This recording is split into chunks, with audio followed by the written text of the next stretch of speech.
নতুন একটি ভোর জীবনের খাতায় যুক্ত হলো আরেকটি দিন। আর আয়ুষ্কালের পাতা থেকে নিঃশব্দেই ছিঁড়ে গেল আরেকটি পৃষ্ঠা। কেউ আজ দিনে শুরু করেছে সিজদায় মাথা নত করে, ফজরের নামাজে রবের ডাকে সাড়া দিয়ে। আবার কেউ ঘুমের আরামে গাফিলতির চাদরে মুখ লুকিয়ে আল্লাহর আদেশ অমান্য করেই শুরু করেছে নতুন সকাল।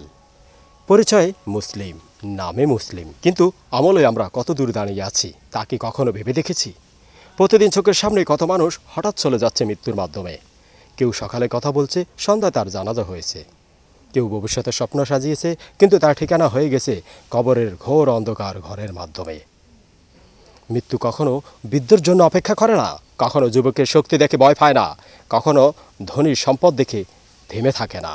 মৃত্যু আমাদের খুব কাছেই আছে, নিঃশব্দে চেয়ে আছে খুব কাছাকাছি।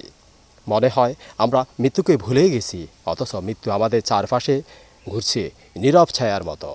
যেদিন সময় পূর্ণ হবে, না 1 সেকেন্ড আগে না 1 সেকেন্ড পরে আল্লাহর হুকুমে আজরাইল এসে জান কবজ করবে।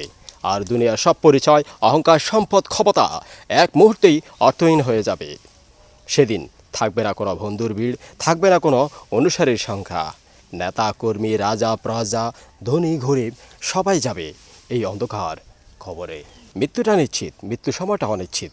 থাকবে না ক্ষমতার কোনো দম্ভ, শুধু থাকবে আমল, নামাজ আর রবের সামনে হিসাব। আজও সময় আছে, এখনও সময় আছে। কলিজার ভাই ও বোনেরা, আমি আকলাকুর রহমান আশিক সবাইকে উদারত আহ্বান জানাচ্ছি, তাওবা করে ফিরে আসুন। নামাজকে জীবনের প্রথম অগ্রাধিকার বানান, কারণ যে সকাল আপনি সাজিয়েছেন অবহেলায়, হয়তো সেটাই আপনার জীবনের শেষ সকাল।